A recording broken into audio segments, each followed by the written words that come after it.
Thank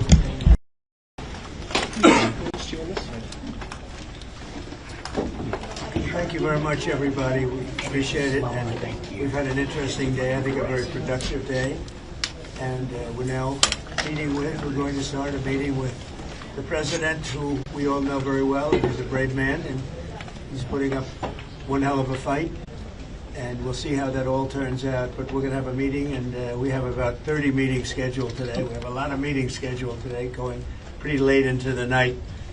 But this is an important one, and we have great respect for the fight that Ukraine is putting up. It's pretty amazing, actually. So, Mr. President, please. Thank you so much, Mr. President. First of all, thank you for this meeting. Thank you for your personal efforts to stop this war just now, Mr. President. And I have to say that just now our first ladies of Ukraine, first ladies of the United States. Yes. Just now we'll have a meeting about Ukrainian children. Thank you for Melania's personal involvement to this topic. And this is very important. I will brief Mr. President and his team what's going on the battlefield. We have good news. Of course, we want to stop the war with your help, first of all. And it's good that our soldiers occupied 360 kilometers this month. And of course, we will speak about how to finish the war and about security guarantees. A lot of what to discuss. Thank you. Would you like to say how you're doing on the battlefield? Yeah. Please. Yeah. So thanks to our soldiers and to possibility to further the program of NATO countries.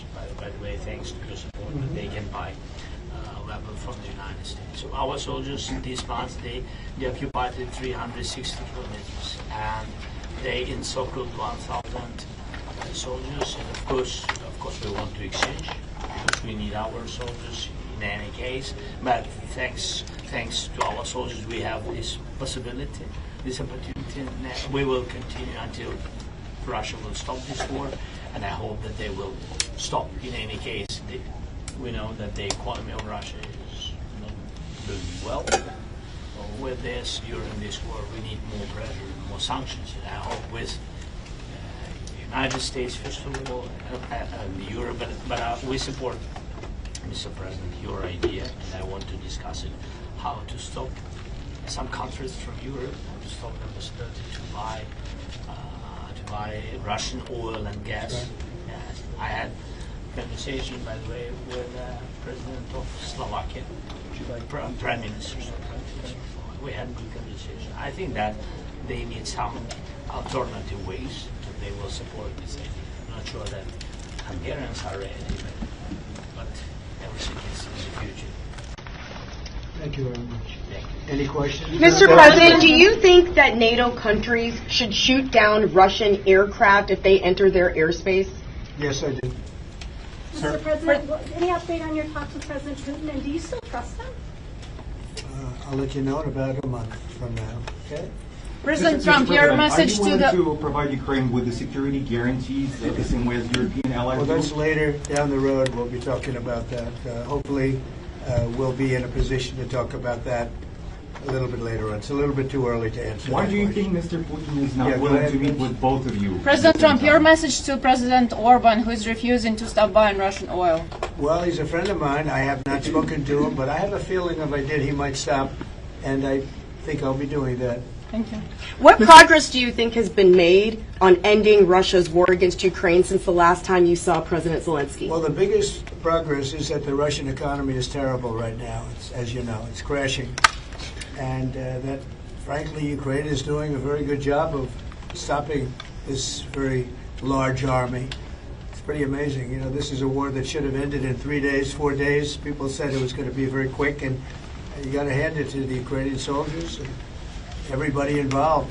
It's still going on, and that's not a good thing for Russia. This was supposed to be quick, and so, you know, Russia doesn't look very distinguished, having taken 3.5 years now, right? It's about 3.5 years of very hard fighting, and it looks like it's not going to end for a long time. Mr.